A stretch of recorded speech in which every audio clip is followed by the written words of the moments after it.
90 বছর বয়সী আনসার কাকা। বয়সের ভারে চলতে না পারা মানুষটি নিজের আত্মসম্মান নিয়ে বেঁচে থাকার জন্য কিংবা খুব অল্প কিছু টাকার জন্য বছরের পর বছর এভাবেই ঘাড়ে করে চাউলের বস্তা পৌঁছে দিয়ে থাকেন বিভিন্ন বাড়িতে। অভাব অনটন আর হতদরিদ্র মানুষটি তার পরিবারের এক মুঠো খাবারের জন্য জীবনের শেষ সময়ে এই কঠিন কাজ করে থাকেন।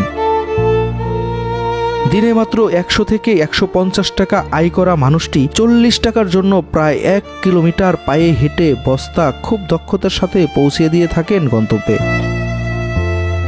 ঘরে অসুস্থ স্ত্রীকে রেখে প্রতিদিন শহরের চাউলের বাজারে কুলির কাজ করে এভাবেই চলতে থাকে আনসার কাকার জীবন। কষ্ট সবাই নেই, কত কষ্ট করে জামাই আমার কাম করে আমার খাওয়ায়, চক্কর পই না পয়সা হারা হয় না।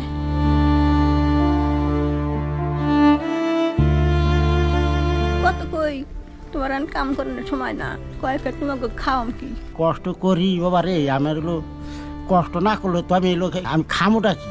এরকম অসহায় মানুষগুলা আমরা দেখতে পাই, কিন্তু অনেক সময় আমরা এর পাশে দাঁড়াই না। বোঝাটা না আমার খুবই কষ্ট হয়।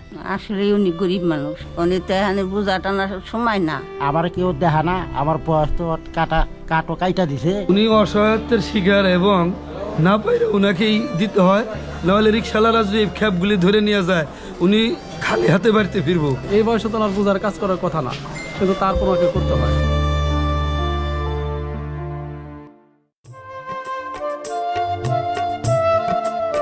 শীতের সকালে ঢাকা মানিকগঞ্জ সিঙ্গার হাইওয়ে দিয়ে আমি রওনা দিয়েছি মানিকগঞ্জ সদর উপজেলার বড়সুরন্ডি আনসার কাকার বাড়ির উদ্দেশ্যে। চলতে চলতে বড় পিচডালা রাস্তা থেকে সরু পাকা রাস্তায় প্রবেশ করলাম। দিগন্ত থেকে ভেসে আসা হিমেল বাতাস আর চারপাশের সবুজ প্রকৃতির মাঝ দিয়ে ছুটে চলেছি আমরা।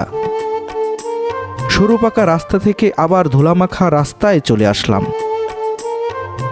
একটু সামনে পৌঁছাতেই খালের পাশ দিয়ে বয়ে চলা খুব ছোট রাস্তা দিয়ে অবশেষে চলে আসলাম আনসার কাকার বাড়িতে।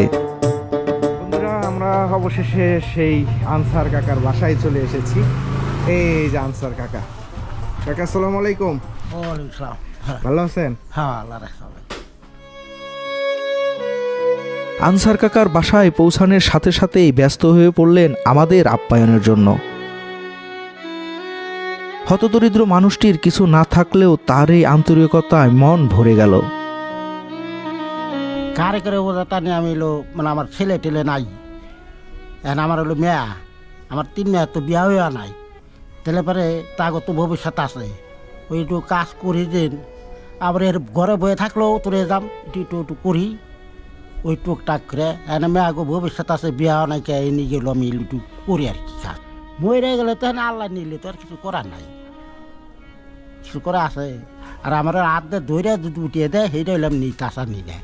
আমি উঠিয়া পারব না তো একলা, নিজেরও একটা খরচ আছে না, এই নিজে একটু যায় আর কি। তাছাড়া তো এর বাড়তে তাহলে বয়ে পড়লে ওর তো ওত রয়ে যায়। কাজে আমার 10 জনও ভালোবাসে, তাহলে উনি যে ভিক্ষা করে না, উনি কি ধন্যবাদ দেয় মানুষে। আমি তো ভিক্ষা করি না, আমি পরিশ্রম করে খাই, কষ্ট করি বাবা রে। আমার হলো কষ্ট না করলে তো আমি এলো ই করা পারতেছি না, আমি খামোটা কি বুঝছেন না।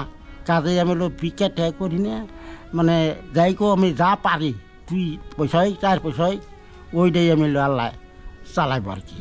তো বোঝাটা না আমার খুবই কষ্ট হয়, খুবই কষ্ট হয়। এখানে কথা হলো যে না পেরে এনে করতে আসে আর কি বুঝছেন। এই নিয়ে গেলো আর কি করি আর কি। আমি কোনো জায়গায় ভিক্ষা টিকা করুম না, আল্লাহ এখানে আমার বাসাই আর যাই করি।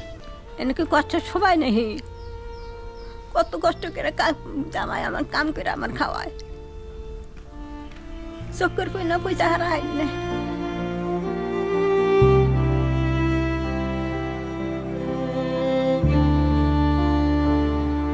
কত কই তোমার কাম করার সময় না, কয়েক তোমাকে খাওয়াম কি, কাম করে খাওয়াম তোমাকে যায়। ওই যেমন যায় রেও কয়, ওই যেমন যায় কাম উনার কি কাম করার সময়।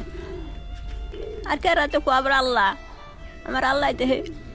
আর কেরা তো আমার মেয়েরা ছাড়া তার আমার দেহটা মানুষ নাই। এই গোটা দালে মেয়ের বিয়া দেওয়া পারতাছি না, আমার না চলবে গোটা 3 মেয়ের গোটা। হঠাৎ ময়রা নাই, আমার উপায় হইব কি? কে দেখবে তখন আমাকে আপনাকে? দেখে না তো মানুষ নাই, ছেলে নাই, কিছু নাই, খালি মেয়া দেয়। ঈদের মধ্যে একটা কাপড় চোপড় দেয়, মানে ঈদের মধ্যে একটা কাপড় দেয়, উনার একটা লুঙ্গি দেয়, আর কি দেবো? তাছাড়া আবার টাকা পয়সা চাল মেল দেয় না। এই যে গাড়ি করে দেয়, এই যে গাড়ি করে দেয়, মাথায় পারে না, মাথায় দেয়, এই মাথায় কোনো নামই আগে তুমি গাড়ি নয়। কত মাসে দেয়, আবার কত কি এই যে দেখলাম কি কষ্ট গাড়ি করে নিতেছে, বুঝলাম। তো আমার কথা কয়, আমার দুঃখ লাগে দেখছি। আসলে উনি গরিব মানুষ, উনি তো এখানে বোঝা টানার সময় না, তারপরে উনি টানে, চকে তো জমের কিছুই নাই। এনে যে মেয়ে গো ভাত কাপড় দিব কেরা, সেই জন্য এই যে উনি এই কাজটা করতেছে। মেয়ে লাগে না, বাইরের মানুষ, বাজারের মানুষ কয় যে ওনার দেহে ওরে খবরতি, সবাই মনে করে কষ্ট লাগে তাকে। তো ওই আমাকে দেশে কেউ ওনার সাহায্য করে না, ইতে হারাইলে সেসমকে কিছু দেয়, তাহলে ছাড়া আর কিছুই দেয় না। কষ্ট করে খাওয়ার নাকি আমার কেউ দেখা না, আমার বয়স তো কাটো কাইটা দিছে। তে যা কী করবো মেহানা, আমি তো এইভাবে কষ্ট করে খাই, কোনো মতো সাথে খাই। কেউ সহযোগিতা করে না। আমি মার্কেটে থাকলে আবার এলো যেমন ওই 2-4টা দেয় মাইছে, ওই ব্যাপারে কয়ে দেয়, উনি খুব গরিব মানুষ, ওনার 2-4 পয়সা যা পারেন দেনি। আমি চাই যে না, আমার তাহলে আমার বাড়িওয়ালার নাকি একটা কাপড় দিন, আমার না দিয়ে আমার বাড়িওয়ালা একটা কাপড় দেন, তাইলে দেয় আর কি। কষ্টই তো আবার আমি কিনে দেওয়া পারতাছি না, আমি কিনে তো দেওয়া পারতাছি না, এই কাজেই মাঝের কাছ থেকেই নই দিন, তাহলে আমারে ওই সময় আবার দেয় আর কি, ঈদের মধ্যে দিলা পরে চাইলে পরে দেয় তখন আর কি। আমার ছেলে নাই, ছেলে তো আমার কষ্টই। বন্ধুরা, আমি মানিকগঞ্জের সদর উপজেলার বড় সরন্ডি গ্রামে আসছি। এই যে বয়স্ক দাদু, আমি এই বয়স্ক দাদুকে দেখেছি শহরের বিভিন্ন জায়গায় ঘাড়ে করে চাউলের বস্তা বিভিন্ন বাড়িতে পৌঁছায় দেয়। এই বয়সে এত কষ্টের কাজ করা যায় না। উনি করে জীবনের জন্য, প্রয়োজনের জন্য।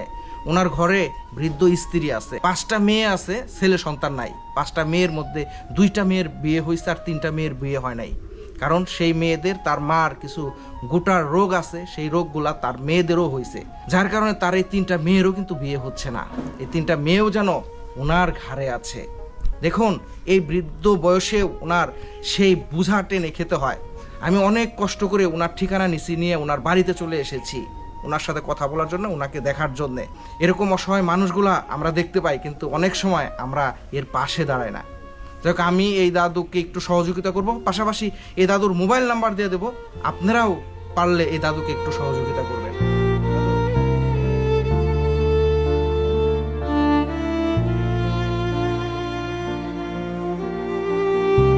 এই দাদু বয়স হয়ে গেছে, মোবাইল চালাইতে পারে না। ওনার মেয়ের কাছে একটা মোবাইল থাকে, এই নাম্বারটা আমি দিয়ে দিচ্ছি, 01710140334। এই নাম্বারে যোগাযোগ করলে অবশ্যই দাদুর সাথে কথাও বলতে পারবেন, দাদুকে সহযোগিতাও করতে পারবেন। প্রতিদিনের মতো আজকেও যেতে হবে কর্মের খোঁজে শহরে। তাই তো খুব তাড়াহুড়া করে ভালো কিছু না থাকলেও শুধু পান্তা ভাত কাঁচামরিচ দিয়ে খুব তৃপ্তি নিয়ে খাচ্ছে আনসার কাকা। খাওয়া শেষ করে শহরের উদ্দেশ্যে রওনা দিয়েছে বৃদ্ধ কাকাটি। আমরাও চলতে শুরু করলাম পিছু পিছু। প্রায় 40 মিনিটের মধ্যে পৌঁছে গেলাম মানিকগঞ্জ দুধবাজার। চোখে মুখে হতাশা নিয়ে খুব আলতোভাবে বাজারের গলি দিয়ে হেঁটে চলেছে বয়স্ক এই কাকাটি। আধুনিক যুগের মানুষ বাজার করে বাসায় ফেরার পথে ব্যবহার করে অটো কিংবা রিক্সা। কেউ আর এখন এই আনসার কাকাদের মতো বৃদ্ধ মানুষদের কাজে ডাকে না। তাই তো বৃদ্ধ কাকাটি একটু কাজের জন্য বাজারের বিভিন্ন দোকানে দোকানে ঘুরতে দেখা যায়। অনেক সময় পার হওয়ার পরে একটি কাজের ডাক পড়ে আনসার কাকার। এই বস্তাটা একটু দিয়ে আসো ওই বাসায়। হ্যাঁ, আচ্ছা। বলে 4 ভাই, মানে একজনে যাবো, হ্যাঁ, ওই যে টিনের ঘরে। হ্যাঁ, জিরাই যাবেন একটু, না এখন নিয়ে যাবো? হ্যাঁ, এখনই যাবেন, একটু জিরাইবে, বিড়ি খাবে, হ্যাঁ, বিড়ি খাই নেবে। হ্যাঁ। চাউলের বস্তাটি পৌঁছে দিতে হবে শহরের পুররা এলাকায়, যেখানে রিকশা নিতে ভাড়া দিতে হবে 50 টাকা। আনসার কাকা ঘাড়ে করে বস্তাটি পৌঁছে দিচ্ছে, তাকে দেওয়া হবে 40 টাকা। কত কষ্ট আর হতাশা নিয়ে বস্তাটি নিয়ে অবশেষে পৌঁছে গেল সেই বাড়িতে। বন্ধুরা দেখতে পাচ্ছেন বয়স্ক দাদুকে মাত্র 40 টাকার জন্য প্রায় হাফ কিলোমিটারের উপরে এইভাবে এই বস্তা নিয়ে আসছে এক বাড়িতে। এটাই হচ্ছে মানুষের জীবন। দেখতে পাচ্ছেন এই দাদু এই বোঝা নিয়ে আসছে, এসে বিপাকে পড়ে গেছে। যে বাড়িতে আসছে সেই বাড়ি তালা, এখন উনি বিপদে পড়ে গেছে। লোক আসে না,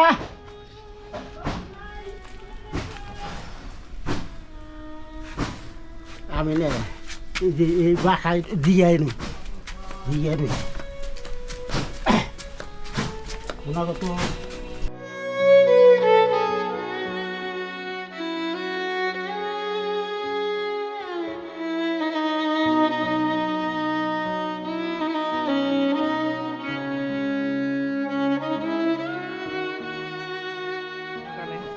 ওনার সমস্যা হলো ওনার 5টা মেয়ে, মানে উনি খুবই অসহায়। তো আমরা এখানে সবাই মিলে তারে মনে করেন যে দু একটা বোঝা টোজা দিই। উনি অসহায়ত্বের শিকার এবং না পাইলে ওনাকেই দিতে হয়, নাহলে রিক্সাওয়ালারা যদি খ্যাপগুলি ধরে নিয়ে যায় উনি খালি হাতে বাড়িতে ফিরবো মন খারাপ করে। ভাড়া এখান থেকে যদি কেউ রিক্সায় তুলে দেয় 5 টাকা দেয়, কোনো বাসায় গেলে 20 টাকা 30 টাকা, সর্বোচ্চ 50 টাকা, মানে সেগুলো দূরে। যেমন মনে করেন যে ওই পুররা বা ওই শিখবাড়ি বা ওই গঙ্গাধরপতি কলেজের ওদিক দিয়ে গেলে 40-50 টাকা দেয়। তারপরে ওই যে 5 তালা 6 তালা উঠতে হয়, ওনার কষ্ট হয়। উনি আসলেই গরিব মানুষ, ছেলে নাই, মেয়ে হইলো বেশ 4-5টা। এখন উনি বৈশা থাকলে তো আর চলে না, আর উনি যে কাম করে খায় নড়াচড়া না করলে উনি আরো পঙ্গু হয়ে যাবে। এইখান থেকে শিববাড়ি যদি 50 টাকা দেয়, রিক্সা ভাড়াই তো আছে 50 টাকা, উনি ঘাড়ে করে নেয় যায়, ওনার ভাড়াও 50 টাকা। হ্যাঁ, ওনার ভাড়া 50 টাকা। এটা কি আসলে ওনার জন্য আসলে খুবই কষ্টকর? হ্যাঁ, অবশ্যই কষ্টকর, কিন্তু উপায় নেই তো। ওনার তো মনে করেন 5টা মেয়ে, ওনার যে একজন হাল ধরবে ওইরকম লোক তো তার নাই। তো দেখা গেলো যে ওই ঈদ আসলে কেউ অনেক দিক দিয়ে একটু সাহায্য সহযোগিতা করে, বা আমরা এখানে মনে করেন যে ওই কাছাকাছি খ্যাপ হলে ওনাকে একটু দেখা গেলো যে 2-4 টাকা বেশি পায়, এরকম খ্যাপ ওনাকে দেওয়ার চেষ্টা করি। না, উনি হিসাবে অনেক কষ্টই আছে। এই বয়সে তো ওনার বোঝার কাজ করার কথা না, কিন্তু তারপর ওনাকে করতে হয়, ওনার পেটের তাগিদে। কাজে দয়া করে ওনাকেই দেওয়াটাই শ্রেয় দেয় অনেক। আমি কোনোদিন চা খাইলে ওনারা নিয়ে খাই, প্রতিদিনই খাই ওনারটা আমারটা, উনি খাইয়ে নিয়ে আমারটা নিয়ে আসে। বাস্তবে কি উনি গরিব মানুষ? আসলে গরিব মানুষ। বন্ধুরা আমি মানিকগঞ্জ বাজারে আসছি। আসলে যে কাকার ব্যাপারে আমরা কথা বললাম, যে কাকাকে দেখাইলাম, দেখুন এখান থেকে শিববাড়ি বা পুররা রিক্সা ভাড়া 40 থেকে 50 টাকা, আর উনি মাথায় করে নিয়ে যায়, ভাড়া দেয় মাত্র 40 টাকা। যে রিক্সায় যদি নেয়, উনি যদি টিপ না পায় তাহলে কিন্তু উনি সারাদিন পুরো টিপ পাবে না, টাকাও ইনকাম করতে পারবে না। আসলে মানুষের জীবনই এইরকম, যেখানে রিক্সা ভাড়া 50 টাকা, সেখানে ঘাড়ে করে বোঝা নেয় তার ভাড়া 40 টাকা। যাই হোক বন্ধুরা, ওনার জীবনী তুলে ধরার চেষ্টা করেছি আমার এই ভিডিওতে। আজকে এই পর্যন্ত, ভালো থাকবেন, সুস্থ থাকবেন, আল্লাহ হাফেজ।